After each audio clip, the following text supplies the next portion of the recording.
Hello student, आज हमारा topic है बायोटेक्नोलॉजी एंड इट्स एप्लीकेशन। देखिए, ये तो बहुत बड़ा चैप्टर है ना। तो ये एक ही वीडियो में तो ख़त्म नहीं होगा, हम इसको पार्ट पार्ट में कंप्लीट करेंगे, जिसमें से आज हम प्लांट का यानी कि एप्लीकेशन इन एग्रीकल्चर वाला पार्ट देखेंगे, जिसमें से हम लास्ट ये देखेंगे कि ट्रांसजेनिक प्लांट बनाते कैसे हैं, यहाँ तक देखेंगे। उसके बाद हम नेक्स्ट वीडियो में हम बीटी कॉटन और यानी कि आप बोल सकते हो इंसेक्ट रेजिस्टेंट, पेस्ट रेजिस्टेंट, इनका वीडियो बनाएंगे। फिर नेक्स्ट में हम इसका और ऐसे एप्लीकेशन पार्ट को आगे बढ़ाते जाएंगे। ठीक है, तो स्टार्ट करते हैं हम सबसे पहले इंट्रोडक्शन पार्ट एप्लीकेशन का। तो आपको मालूम होना चाहिए कि एप्लीकेशन ऑफ बायोटेक्नोलॉजी यानी बायोटेक्नोलॉजी का जो प्रयोग है वो किन किन चीज़ों के लिए हो सकता है। थेरेपेटिक किसी के इलाज, डायग्नोस्टिक कोई चीज़ को पहचान करने के लिए, बीमारी को पहचान करने के लिए, या फिर कोई जेनेटिकली मॉडिफाइड क्रॉप है ना, हम ऐसा कोई प्लांट बनाएं जो आपके प्रोडक्शन को बढ़ाने के लिए हो सकता है, या फिर हो सकता है कि वो किसी पर्टिकुलर इंसेक्ट्स के लिए रेजिस्टेंट हो तो भी प्रोडक्शन नहीं बढ़ेगा कुल मिला के। तो क्रॉप प्रोडक्शन के लिए हो सकता है, या एग्रीकल्चर के प्रोस्पेक्टस से बोल रहे हैं, या फिर कोई फूड है उसके प्रोसेसिंग के रिस्पेक्ट में आप उसको यूज़ कर सकते हैं। बायो रेमेडिएशन यानी कोई आप कुछ ऐसा चीज़, वेस्ट मटेरियल जो डिग्रेड नहीं होता, हम उसको डिग्रेड करेंगे, तोड़ेंगे हम बायोटेक्नोलॉजी की मदद से। ये और एनर्जी प्रोडक्शन, ये जो पॉइंट है ये एक्चुअल में एनसीईआरटी से हम ले रहे हैं ना पॉइंट। अदरवाइज अगर हम बायोटेक्नोलॉजी की एप्लीकेशन को देखेंगे तो मेन एप्लीकेशन का जो एरिया है वो तो एक एग्रीकल्चर हो सकता है, ठीक है, या फिर कोई मेडिकल का क्षेत्र हो सकता है, या फिर वो इंडस्ट्रियल हो सकता है, मैं पूरा इसको बता भी रहा हूँ ना, देखिएगा, या इन्वायरमेंटल हो सकता है। वो जो कहानी आप जो एक पैराग्राफ में पढ़े ना, वो एक्चुअल में ये 4 कैटेगरी में डिवाइड है। एग्रीकल्चर में क्या कि आप क्रॉप का प्रोडक्शन बढ़ा रहे हैं, कोई डिसीज रेजिस्टेंस से बचा रहे हैं प्लांट को, तो उसके रिस्पेक्ट में आएगा। मेडिकल, आप इंसुलिन का प्रोडक्शन कर रहे हो, कोई दवाई बना रहे हो, कोई एंटीबायोटिक बना रहे हो, तो वो मेडिकल के क्षेत्र में आ जाएगा। इंडस्ट्रियल कैसे हो सकता है? इंडस्ट्रियल आप अल्कोहल प्रोडक्शन कर रहे हो, तो अल्कोहल किससे बनता है? ठीक है, फर्मेंटेशन से। आप ईस्ट का फर्मेंटेशन करवाते हैं, मतलब ईस्ट की मदद से रॉ मटेरियल का फर्मेंटेशन करा के आप इंडस्ट्रियल पैमाने पे बायोटेक्नोलॉजी को यूज़ कर रहे हो एक प्रकार से। लार्ज स्केल यानी कि बड़े पैमाने पे आप क्या बना रहे हो? अल्कोहल बना रहे हो, या फिर आप पनीर बना रहे हो, पनीर का प्रोडक्शन भी बायोटेक्नोलॉजी में आ जाएगा। ठीक है, या मिल्क का ट्रीटमेंट कर रहे हो आप ये बड़े पैमाने पे, तो ये सारे इंडस्ट्रियल पार्ट जो है वो किसका है? बायोटेक्नोलॉजी का पार्ट था वो। इन्वायरमेंटल की बात करते हैं, अब कुछ बायोहैजार्डस कंपाउंड होते हैं जो बोल सकते हो कि, या कुछ ऐसे हैजार्डस कंपाउंड जो आप खतरनाक पदार्थ हैं, जो टॉक्सिक हैं, जिसको हम डिग्रेड नहीं कर सकते नॉर्मली, लेकिन हम कोई ऐसा जेनेटिकली मॉडिफाइड ऑर्गेनिज्म बनाते हैं, बैक्टीरिया बनाते हैं, जिसकी मदद से हम उस कंपाउंड को क्या कर दें? डिग्रेड कर दें, तोड़ दें, रेमिडिएट कर दें। ठीक है, तो उसके लिए हम वहाँ पे क्या कहेंगे? इन्वायरमेंटल का वो एप्लीकेशन पार्ट था। ठीक है, तो हम बायोटेक्नोलॉजी को हम बेसिकली 4 कैटेगरी में डिवाइड करते हैं एप्लीकेशन को: एग्रीकल्चर, मेडिकल, इंडस्ट्रियल और इन्वायरमेंटल। आपकी बुक में एग्रीकल्चर और मेडिकल को ही दिया हुआ है। इंडस्ट्रियल वाले को क्या किया है? ह्यूमन एंड माइक्रोबियल हेल्थ वाले जो चैप्टर दिया हुआ है, एक मिनट ना, तो चैप्टर का नाम है माइक्रोब्स इन ह्यूमन वेलफेयर। उसमें आप जो देखेंगे ना, मैक्सिमम पार्ट आपको दिख जाएगा। ठीक है, अल्कोहल प्रोडक्शन भी उसमें मिल जाएगा, एंटीबायोटिक प्रोडक्शन भी मिल जाएगा। ये सारी चीज़ें इंडस्ट्रियल और मेडिकल से रिलेटेड थे वहाँ पे। इन्वायरमेंटल वाला पार्ट कहाँ देखने को मिलेगा? आपके लिए सेपरेट एक चैप्टर ही है इन्वायरमेंटल इश्यूज़ के लिए, तो वहाँ भी आपको बायोटेक का रोल मिल जाएगा। इसलिए इन दो पार्ट से आप लोगों को कम इस चैप्टर में देखने को मिलेगा। इन 2 वाले पार्ट एग्रीकल्चर और मेडिकल को पूरे इस चैप्टर में दिया हुआ है। ठीक है,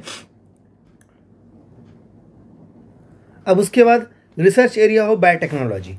तो सबसे पहले इंपॉर्टेंट देखो 3 चीज़ ही मेन है। एक तो कैटलिस्ट, जिससे आप यूज़ करके आप हाई स्केल प्रोडक्शन करने वाले हो। दूसरा ऑप्टिमम कंडीशन, वो कंडीशन जिससे आप कोई बोल सकते हो कि कंडीशन, ऐसा ऑप्टिमम कंडीशन का मतलब ये जिसमें आप किसी चीज़ों को प्रोडक्शन लार्ज स्केल में कर सकते हो, है ना। Creating optimum condition through engineering for catalyst to act. ठीक है, जैसे कि आप बोल सकते हो कि एक स्ट्राइल कंडीशन मिले आपको, जहाँ पे आप ज़्यादा से ज़्यादा मात्रा में बोल सकते हो कि कंटेमिनेशन फ्री हो वो जगह, और वहाँ पे आप क्या कर रहे होंगे? प्रोडक्शन करवा रहे होंगे। तो ये ऑप्टिमम कंडीशन में भी आ सकता है, ताकि ज़्यादा से ज़्यादा आपका जो कैटलिस्ट जो आप यूज़ करने वाले हो वो सबस्ट्रेट के साथ रिएक्ट करे, है ना, और लार्ज स्केल में प्रोडक्शन कर सके। ठीक है। उसके बाद डाउन स्ट्रीम प्रोसेसिंग क्या है? डाउन स्ट्रीम प्रोसेसिंग आपने लास्ट चैप्टर पढ़ा हुआ है। इसमें हम बताते हैं कि ये जो ऑप्टिमम कंडीशन में जो आप लार्ज स्केल प्रोडक्शन करवाए हो, प्रोटीन या फिर हार्मोन या जो भी ऑर्गेनिक कंपाउंड, तो यार वो तो उस ऑर्गेनिज्म के साथ मिल गया होगा, उसके एक्सक्रीटरी प्रोडक्ट भी उसमें मिल गए होंगे। तो हमको तो उनको क्या करना होगा? सेपरेट करना होगा। सेपरेट करके उसको प्यूरीफाई करना होगा, इवन मार्केटिंग के लिए तैयार करना होगा। ये सब प्रोसेस जो आएंगे वो किस में आ जाएंगे? डाउनस्ट्रीम प्रोसेसिंग में आ जाएंगे। ठीक है। तो ये catalyst, optimum condition, downstream processing, ये आपके इस रिसर्च के एरिया में आएंगे। उसके बाद मैंने आप लोगों को बताया कि हम एप्लीकेशन और बायोटेक्नोलॉजी को हम 4 कैटेगरी में पढ़ते हैं, बेसिकली एग्रीकल्चर, मेडिकल, इंडस्ट्रियल और इन्वायरमेंटल, जिसमें से इन्वायरमेंटल वाला को पहले ही मतलब दूसरे चैप्टर में दिया हुआ है, ज़्यादा से ज़्यादा पार्ट उसका ह्यूमन एंड माइक्रोब्स करके दिया हुआ है उसमें। लेकिन आपको समझना होगा कि जो इन्वायरमेंटल वाला जो पार्ट है, ठीक है, इन्वायरमेंटल वाला पार्ट, उसमें हम उस पार्ट के लिए बायोटेक्नोलॉजी यूज़ हो रहा है। मतलब सीधी सी बात है, इन्वायरमेंटल के लिए क्या देखते हो आप?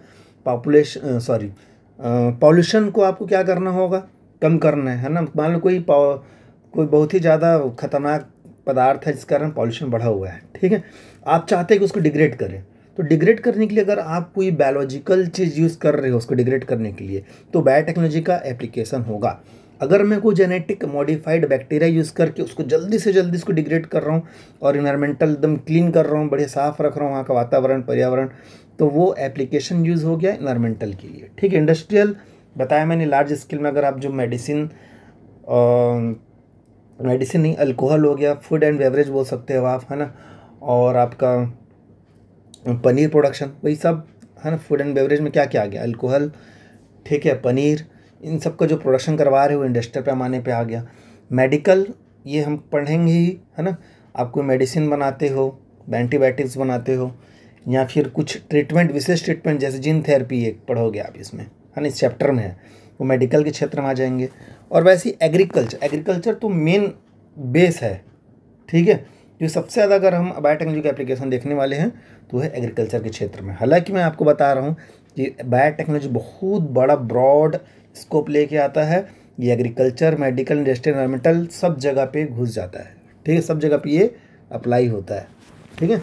हम आपके एनसीईआरटी बुक में एग्रीकल्चर और मेडिकल को ज़्यादा पढ़ने वाले हैं। अब बायोटेक्नोलॉजी का अगर एप्लीकेशन में एग्रीकल्चर करते हैं तो उसका मेन उद्देश्य क्या रहता होगा? मेन उद्देश्य रहता होगा क्या? कि हम इंक्रीज़ करें, किसको? फूड प्रोडक्शन को इंक्रीज़ करें। तो क्या बायोटेक्नोलॉजी के आने से पहले क्या हम इसको यूज़ नहीं कर रहे थे? मतलब फूड प्रोडक्शन को बढ़ा नहीं पा रहे थे? बढ़ा पा रहे थे। एग्रोकेमिकल बेस्ड बढ़ा रहे थे।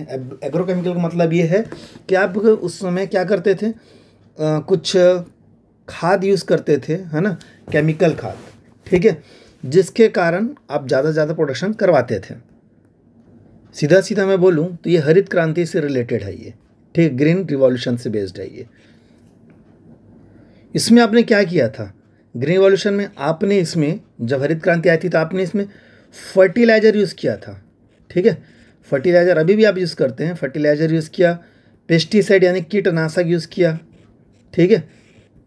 लेकिन एक चीज़ बताइए, क्या ये इनके उपयोग से आपको आज के लाइफ में, आप जो लाइफ जी रहे हैं अभी, आप देख रहे होंगे लोगों को या फिर बीमारियों को, तो आपको नहीं लगता कि इनके ज़्यादा उपयोग के कारण बहुत सारे दुष्प्रभाव हमने लोगों में या जीवों में देखने को मिला है ना। तो ये अच्छा तो है नहीं। इवन जिस जगह पे बहुत पहले से फर्टिलाइज़र और पेस्टिसाइड यूज़ हो रहा है उस जगह की ज़मीन भी बंजर हो चुकी है। मतलब आप शुरू में तो प्रोडक्शन बढ़ा लिए, लेकिन बाद में पता चला कि वो जगह अब क्या होते जा रहा है? बंजर होते जा रहा है। क्यों? क्योंकि इतना ज़्यादा केमिकल यूज़ करने के बाद मिट्टी की उर्वरकता क्षमता क्या हो जाती है? ख़त्म हो जाती है, ठीक है, कोई केमिकल है वो, है ना। पेस्टिसाइड के प्रयोग के कारण प्रोडक्शन तो बढ़ा लिए आपने, लेकिन आप जहरीला खाना मार्केट में पहुंचा रहे हो। कई बार ऐसा हुआ है कि इनके पेस्टिसाइड में जो केमिकल रहते हैं वो हमारे बॉडी में जाने के बाद उसके हार्मफुल इफ़ेक्ट हमारे लीवर या पूरे बॉडी में पहुंचाते हैं, जिनके कारण बहुत सारी बीमारियां, इवन कैंसर जैसी बड़ी बड़ी बीमारियां भी हो रही हैं, ठीक है। तो ये बहुत अच्छा चीज़ तो नहीं है। तो इनका सॉल्यूशन निकालने के लिए फिर ऑर्गेनिक बेस्ड आया। ऑर्गेनिक बेस्ड बहुत अच्छा है, ठीक है। क्योंकि इसमें आप बायो फर्टिलाइज़र यूज़ करते हो। क्या यूज़ करते हो? बायो फर्टिलाइज़र यूज़ करते हो। बायो फर्टिलाइज़र, बायो पेस्टिसाइड, ये सब चीज़ें आप इसमें यूज़ करते हैं। ठीक है, तो हम सीधा सीधा हम बोल सकते हैं कि बायो फार्मिंग बेस्ड है। लेकिन बायो फार्मिंग बेस्ड होने के बावजूद भी अगर मैं चाहता हूँ कि बहुत ज़्यादा मात्रा में प्रोडक्शन हो और वो ऐसा प्रोडक्शन हम करवाए कि उसमें देखो ऑर्गेनिक बेस्ड होना ही चाहिए। अगर आपको मैं बोलूँगा खाद यूज़ करना है तो मैं तो हमेशा ही बोलूँगा फर्टिलाइज़र नहीं बल्कि आप बायो फर्टिलाइज़र यूज़ करिए, बायो पेस्टिसाइड यूज़ कीजिए। ठीक है, केमिकल से अच्छा है कि आप ऑर्गेनिक बेस्ड में जाएँ। ठीक है, लेकिन मैं बात करता हूँ कि और भी बहुत सारे ऐसी चीज़ें हैं जिसको ना तो आपका ये खाद ख़त्म कर सकता है, मतलब इन सब के सॉल्यूशन पेस्टिसाइड, फर्टिलाइज़र, इन सब चूँकि केमिकल चीज़ें हैं जो हमें बहुत हार्मफुल इफेक्ट पहुंचाती है ना। अब ये हर जगह पे इनकी जगह यानी बायो फर्टिलाइज़र और बायो पेस्टिसाइड 100% फर्टिलाइज़र और पेस्टिसाइड की जगह नहीं ले सकता। तो हमको क्या करना चाहिए? देखो फर्टिलाइज़र का जगह ले सकता है, मैन्यूर्स ले सकता है, ऑर्गेनिक जितने भी ऑर्गेनिक फर्टिलाइज़र बनाते हो ले सकते, लेकिन पेस्टिसाइड के लिए क्या करोगे आप? ये एक दिक्कत था। ठीक है, तो क्यों ना genetically modified engineering plant use किया जाए, मतलब ऐसा प्लांट जिसमें कीड़ा ही नहीं लगे। ठीक, पेस्टिसाइड आप क्यों यूज़ करते हैं? ताकि वो कीड़े मकोड़े मर जाए। लेकिन अगर प्लांट ऐसा तैयार कर लूँ उसमें कीड़े ही ना लगे तब तो बहुत बड़ा एडवांटेज हो जाएगा, है ना। तो सबसे बेस्ट आज के डेट पे अगर कोई चल रहा है, ठीक, एप्लीकेशन का पार्ट सबसे बेस्ट इसीलिए माना गया है, जेनेटिकली इंजीनियर्ड क्रॉप बेस्ड को सबसे बेस्ट माना गया है। क्योंकि अगर मैं जान जाता हूँ कि इस वर्म्स या इस इंसेक्ट के कारण इस प्लांट का प्रोडक्शन कम होता है और इस प्लांट को मैं ऐसा बना दूं कि उसमें वो इंसेक्ट का इन्फेक्शन ना हो, तो सबसे बेस्ट तो होना ही है ना। तो देखो अब देखते हैं क्या ये। ठीक है, जीएमओ क्या है पहले समझिएगा। जीएमओ, ठीक है, जेनेटिकली मॉडिफाइड ऑर्गेनिज्म, ऐसे जीव, ऐसे ऑर्गेनिज्म जिनके जीन को आप बदल कर उसमें मतलब कुछ चेंजेस कर देते हो।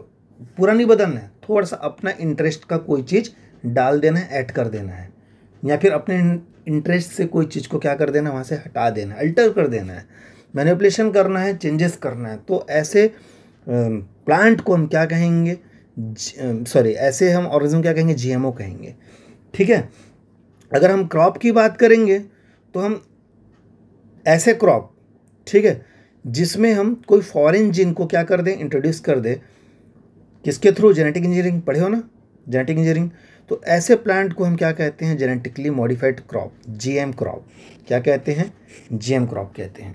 ठीक है, genetically engineered crop have desired gene, हो सकता है कि वो इंसेक्ट या पेस्ट रेजिस्टेंट हो, ऐसे जीन डाल दे जो जिसके कारण उसमें कीड़े और इंसेक्ट्स के क्या हो, इन्फेक्शन ना हो। ठीक है, और क्या हो सके वो ज़्यादा से ज़्यादा प्रोडक्शन दे। ठीक है, तो इन सब के रिस्पेक्ट पे आप इसको क्या करते हो, बनाते हो, इनकॉर्पोरेटेड इन दैम। ठीक है, अब बात आता है कि आप बनाओगे कैसे प्रोडक्शन ऑफ ट्रांसजेनिक प्लांट, आपको बनाना कैसे। देखो इसीलिए हम सबसे पहले प्रिंसिपल ऑफ बायोटेक्नोलॉजी पढ़े थे, जिसमें आपने पढ़ा था कि जेनेटिक इंजीनियरिंग बेस्ड एक प्रिंसिपल का बेसिक पार्ट था। क्यों आज वो रोल है इसका, आज हम देखते हैं यहाँ पे क्यों इम्पोर्टेंट है। देखो आप सब जानते हैं कि हम एक बैक्टीरिया पढ़े थे जिसका नाम था एग्रोबैक्टीरियम टुमेफेसिन।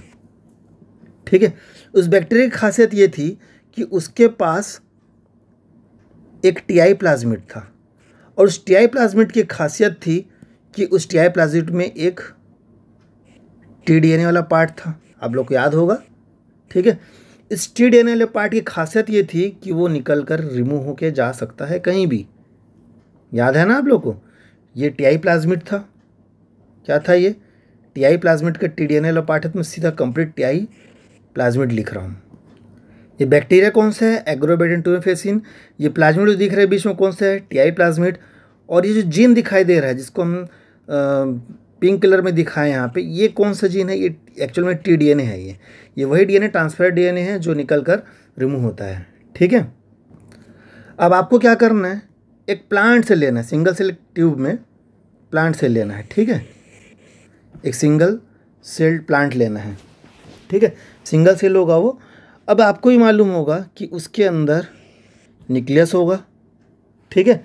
अब उस न्यूक्लियस के अंदर उसका अपना खुद का जीनोम होगा। क्या होगा वहाँ पे? उसका खुद का जीनोम होगा, यानी खुद का अपना डीएनए होगा, है ना। अब आपको क्या करना है, इनको एक ट्यूब में, ठीक है, या एक पेट्री डिश में, जिसमें भी आप इसका रिएक्शन करवा रहे थे, सपोज़ कि मान लेते हैं कि एक पेट्री डिश था जिसमें आपने प्लांट सेल रखा हुआ है, ठीक है। यहाँ पे आपने क्या रखा हुआ है? एक प्लांट सेल रखा हुआ है ना। और इसमें आपने उस बैक्टीरिया का भी इन्फेक्शन करवा दिया है। कौन सा बैक्टीरिया का? एग्रोबैक्टीरियम का इन्फेक्शन करवा दिया है, ठीक है।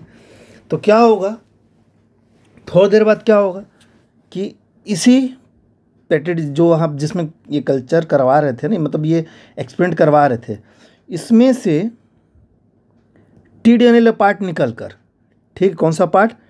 टीडीएनए वाला पार्ट निकल कर यहाँ से इसमें चला जाएगा, ठीक है। अच्छा, अब आपको थोड़ा सा कॉन्सेप्ट तो याद आ रहा होगा। टीडीएनए, मैं ये भी तो कर सकता हूँ ना कि टीडीएनए को पहले ही निकाल के इसमें आपको जो भी डिजायर्ड डीएनए डालना था, सपोज मान ले, देखिए आपको एक चीज़ समझना होगा कि मैंने सबसे पहले इस टीडीएनए को क्या किया था? निकाला था और उसमें अपना डिजायर जीन डाल चुका था। हो सकता है वो डिजायर जीन कोई कीड़े को मारने वाला जीन हो, जिस कारण कोई कीड़ा मर जाता हो। फिर मैंने उसको एक वेक्टर में डिज़ाइन करके, ठीक है, एक वेक्टर में डिज़ाइन करके क्या कर दिया? उसको इंसर्ट करवा दिया। मैंने ये डिज़ायर जीन को टीडीएनए में रखा, ठीक है। फिर टीडीएनए करके मतलब वापस फिर टीडीएनए को क्या कर दिया मैंने? वेक्टर, भाई मेरा तो वेक्टर था ना, ये वेक्टर का पार्ट था ना, तो मैंने इस वेक्टर को क्या कर दिया? प्लांट के इस बैक्टीरिया के अंदर डाल दिया है, ठीक है। अब आपने क्या किया? अब ध्यान से देखिएगा, ये जो बैक्टीरिया है इसके पास आपका जो डिज़ायर जीन है वो है, और वो पार्ट कहाँ पे है? वो टीडीएनए पार्ट पे है। कहाँ पे है वो टीडीएनए पार्ट पे है, ठीक है। मैंने ये डिज़ायर जीन को, तो मेरे पास जो टीडीएनए पार्ट है उसमें डिज़ायर जीन था, राइट। फिर मैंने उसको इस बैक्टीरिया सेल को प्लांट सेल, ये क्या है? ये प्लांट सेल है, ठीक है। इसके साथ एक पेट्री डिश में क्या कराया?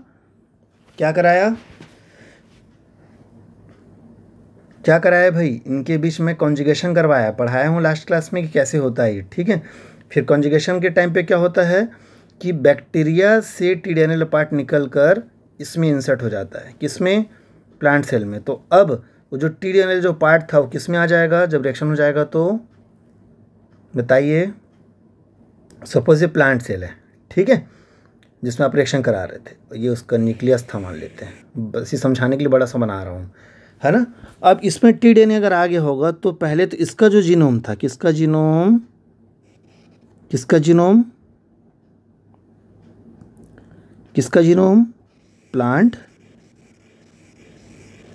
प्लांट सेल का जीनोम, ठीक है, जो सिंगल सेल जो कल्चर कर रहे थे हम। अब इसमें आपका टीडीएनए क्या है? आ चुका है। तो टीडीएनए अगर इसमें इंसर्ट किया होगा तो मान लेते हैं इस जगह पे टीडीएनए इंसर्ट किया है, ठीक है, क्योंकि आपने तो इन्फेक्शन करवाया था ना, तो टीडीएनए तो आया ही होगा इसमें। तो T-DNA cut and paste mechanism से काम करता है, तो मान लेते हैं यहाँ पे टीडीएनए आया है। तो जब टीडीएनए आया होगा तो टीडीएनए के साथ और कौन आया होगा? आपका डिज़ायर जीन भी आया होगा। ये देखिए, अब वो आपका डिज़ायर जीन जो था वो इस प्लांट के साथ क्या हो गया? इनकॉर्पोरेटेड हो गया। किसके थ्रू हुआ? टीडीएनए के थ्रू हुआ। टीडीएनए किस में था? टीआई प्लाज्मिड में था। टीआई प्लाज्मिड किस में था? एग्रोबैक्टीरियम टुमेफेसिन बैक्टीरिया में था। तो आपने प्लांट का इन्फेक्शन किससे करवाया था? एग्रोबैक्टीरियम टुमेफेसिन से करवाया था, ठीक है। उसके बाद इस सेल को, बैक्टीरिया को सेपरेट कर दोगे और इस सेल को क्या करोगे आप? इस सेल को आप एक टेस्ट ट्यूब में लोगे, ठीक है। उस टेस्ट ट्यूब में कल्चर मीडिया भर दोगे, है ना। उस कल्चर मीडियम को हम एमएम मीडियम कहते हैं, इससे प्लांट ग्रोथ करवाते हैं। और इस छोटे से सेल को, ठीक है, सेल को क्या कर दोगे आप? इसमें पुट कर देना, रख देना इसमें, ठीक है। प्लांट सेल को इसमें रख दिए, ठीक। अब उसके बाद क्या होगा? अब देखिए, आप जो ये कल्चर मीडियम जिसमें डाले थे, जिसको हम एमएम मीडियम कह रहे हैं, ठीक है, इसमें इस कल्चर मीडियम में जिसमें आपने वो टिश्यू जिसको आप प्लांट टिश्यू जो एक सिंगल सेल इसको डाल दिए थे। आपको मालूम होना चाहिए कि जो मीडियम जो यूज़ कर रहे हो इसमें ऑक्सिन का कॉन्सेंट्रेशन क्या होता है, बहुत ज़्यादा होता है। ऑक्सिन हार्मोन जानते हो ना आप, हम इसमें फाइटो हार्मोन्स यानी कि प्लांट के लिए जो ज़रूरत हार्मोन है वो हम डालते हैं, ऑक्सिन, साइटोकाइनिन, ये सब डालते हैं, ठीक है। तो इससे क्या होता है, इससे क्या होता है कि वहाँ पे ग्रोथ होता है, ये जो सेल है वो जल्दी जल्दी डिवाइड होना चालू हो जाएगा। तो ये एक सेल से दो सेल, दो सेल से तीन सेल, तीन सेल से चार सेल, ऐसा ये ग्रोथ करने लगेगा, ठीक है। कहाँ पे, उस टेस्ट ट्यूब में क्या करने लगेगा, ये वहाँ पे ग्रोथ करने लगेगा। तो ये सेल डिवाइड हो रहा है, कहने का मतलब ये। तो आपका जीन भी क्या हो रहा होगा जी, आपका जीन भी तो ग्रोथ कर रहा होगा वहाँ पे। आपका जीन जहाँ जहाँ जगह सेल बन रहा होगा वहाँ पे आपका जीन भी आ रहा है, ठीक है, सभी में, क्योंकि एक सेल से डिवाइड होकर बन रहा है सभी सेल, है ना। तो यहाँ पर आपको एक कैलस स्ट्रक्चर मिलेगा। क्या मिलेगा, कैलस, ठीक है। कैलस का मतलब होता है अनडिफ्रेंशिएटेड, ठीक है, ग्रोथ ऑफ प्लांट सेल या टिश्यूज, ठीक है। कैलस कहाँ पे मिलता है, आपको लेबोरेटरी में देखने मिलेगा ये। अब इसके क्या कीजिएगा ना, इस कैलस वाले पार्ट को ट्रांसफ़र कर दीजिए एक दूसरे ट्यूब में, ऐसे ट्यूब जिसमें क्या होगा, ऑक्सीजन ज़्यादा होगा और साइटोकाइनिन कम होगा। तो साइटोकाइनिन कम होने से क्या होगा, साइटोकाइनिन कम होने से क्या होगा, वहाँ पे स्टेम इलॉन्गेशन नहीं होगा, ठीक है। लेकिन रूट कट हो सकता है ना, क्योंकि आपने इसमें क्या डाला है, ऑक्स ज़्यादा है, साइटोकाइनिन ज़्यादा, ऑक्सीजन ज़्यादा डाला और साइटोकाइनिन कम डाला हुआ है, ठीक है। अब इस कल्चर मीडियम में कहाँ, इस कल्चर मीडियम में क्या होगा, अब इस कल्चर मीडियम में जब इस कैलस को आप डाल दोगे, किसको, इस कैलस को, ठीक है, ये जो कैलस जो ग्रोथ कर रहा था ना उसको डाल दोगे, तो उस कैलस से आपको बाद में देखने को मिलेगा कि थोड़ी देर बाद उसमें से जड़ यानी कि रूट निकलना चालू हो जाएंगे, ठीक है। जैसे इस रूट इंड्यूस हो जाएगा, रूट बनना चालू हो जाएगा, उसके बाद आप इस ट्यूब को, मतलब इस कैलस ग्रोथ जो हो रहा था ना, इसको फिर से एक दूसरे ट्यूब में ट्रांसफ़र कर दो, ठीक है। अब इस बार आप इसको ऐसे मीडियम में ट्रांसफ़र किए जिसमें कौन ज़्यादा था, अब इसमें ऑक्सीजन का मात्रा कम और साइटोकाइनिन की मात्रा ज़्यादा था, ठीक है। और साइटोकाइनिन ज़्यादा होने के कारण क्या होगा, अब वहाँ पे सूट इंडक्शन होगा। पढ़े हो आपने प्लांट हार्मोन वाले चैप्टर में, ठीक है। तो पहले रूट तो आप निकाल ही चुके थे, ठीक है, अब यहाँ से सूट भी निकल जाएगा, ठीक है। और ऐसे करके जब प्लांट डेवलप हो जाएगा तो इस प्लांट को आप निकाल के क्या करेंगे, फिर जब ये प्लांट डेवलप हो जाएगा तो आप क्या करेंगे, अब इसको किसी गमले में लगाकर, ठीक है, डेवलप कर लेंगे। तो इस प्रकार से आपने क्या बना दिया, एक ट्रांसजेनिक प्लांट बना दिया, ठीक है। एक ऐसा प्लांट बनाया जिसके पास वो क्वालिटी होगी जो क्वालिटी आपने डाली थी। यानी कि अगर मान लो आप ये डिज़ायर जीन में कोई इंसेक्ट रेजिस्टेंट जीन डाले थे, मान लो, है ना, तो वो प्लांट जो होगा उस पर्टिकुलर इंसेक्ट के लिए क्या होगा, रेजिस्टेंट होगा, ठीक है। तो इस प्रकार से आपने एक ट्रांसजेनिक प्लांट बना लिया, ठीक है। तो प्रोडक्शन ऑफ ट्रांसजेनिक प्लांट कैसे, मतलब कैसे आप ट्रांसजेनिक प्लांट बनाते हैं, ये मैकेनिज्म कई बार बुक में आपको नहीं मिलते हैं, हो सकता है एनसीईआरटी में ना दिया भी हो, लेकिन आपको मतलब प्रैक्टिकली मालूम होना चाहिए, क्योंकि आपने इन सब चीज़ों को पढ़ा हुआ था। टीआई प्लाज्मिड पढ़ा है, एग्रोबैक्टीरियम फैसिन पढ़ा है, कैसे प्लांट से उनका कॉन्जुगेशन होता है ये भी मैंने आपको बताया था। तो बहुत आसान था मेथड बनाने का, कैसे आप एक ट्रांसजेनिक प्लांट बना सकते हैं, ठीक है। कैसे बनाना है, बैक्टीरिया का इन्फेक्शन कराना है प्लांट के साथ, ठीक है, एक ट्यूब में, प्लांट के साथ नहीं, प्लांट के सिंगल सेल के साथ, एक नॉर्मल एक सेल निकालेंगे उसके साथ। अच्छा, और बैक्टीरिया भी ऐसा होना चाहिए जो मॉडिफाइड बैक्टीरिया हो, मतलब उसमें आपको डिज़ायर जीन जेनेटिक इंजीनियर से तैयार करके डाला गया हो, ठीक है। होस्ट कॉम्पिटेंट पढ़े हो, याद है ना, हाँ। तो ये आपका डिज़ायर जीन को आपने डाला हुआ है पहले से टीडीएनए में, और टीडीएनए किस में था, किसका पार्ट है, टीआई प्लाज्मिड का। तो टीआई प्लाज्मिड बेस्ड आपने ट्यूब में ऑलरेडी क्या करवाया था, जेनेटिक इंजीनियरिंग करवाया हुआ था। तो ये जेनेटिक इंजीनियरिंग से बनाया गया, इस जेनेटिक इंजीनियरिंग वाला जो वेक्टर था उसको आपने मतलब क्या किया था, प्लांट के अंदर पहले बैक्टीरिया के अंदर इंसर्ट किया था, फिर बैक्टीरिया का इन्फेक्शन इस प्लांट के साथ करवाया, और जब प्लांट का इन्फेक्शन जब उसके साथ हुआ तो प्लांट जो है मॉडिफाइड हुआ, और उसके बाद आपने क्या किया, मतलब प्लांट से वो सेल क्या हुआ, मॉडिफाइड होगा। आपने क्या किया, उस सेल को ग्रोथ करवाया, ठीक, मॉडिफाइड सेल को क्या करवाया, ग्रोथ करवाया, और ग्रोथ करवा के एक मॉडिफाइड प्लांट बनाया जिसे हम बोलते हैं genetically modified plant, JM plant भी बोल सकते हो आप, ठीक है। तो ये जो गमले में जो मेरा प्लांट तैयार है वो जेएम प्लांट है। अब इसके एक पत्ती से कई टिश्यू कल्चर करूँ, कितना भी टिश्यू कल्चर कर लूँ, जितना भी मैं प्लांट बनाऊंगा सबका सब वही वाला प्लांट बनेगा जिसमें मेरा वो डिज़ायर जीन इंसर्ट होगा। इस प्रकार से आप ट्रांसजेनिक प्लांट का प्रोडक्शन कराते हैं। तो आज के लिए सिर्फ इतना काफ़ी। उसके बाद हम नेक्स्ट वीडियो में लेके आएंगे इंसेक्ट रेजिस्टेंट इन ट्रांसजेनिक प्लांट, मतलब ये जो ट्रांसजेनिक प्लांट जो बनाए हो ना आप, किस किस उद्देश्य से बना सकते हो, क्या क्या इसका एप्लीकेशन वाला पार्ट है, ये हम आपको बताएंगे। यहाँ से आपका एग्रीकल्चर वाला पार्ट का सबसे इम्पॉर्टेंट पार्ट जो बोलते हो आप, वो आएगा। मैंने इसको इसलिए बताया, अगर डायरेक्ट उसको बताता तो शायद आपके दिमाग में ये सवाल आता कि बना कैसे, ये भी तो मालूम होना चाहिए ना, इस प्लांट को बनाए कैसे होंगे। तो इस तरीके से हम बनाए हैं इसको, ठीक है। हाँ, अब इसका एप्लीकेशन कैसे यूज़ होना है मैं आप लोग को नेक्स्ट वीडियो में बना के भेज दूँगा, ठीक है।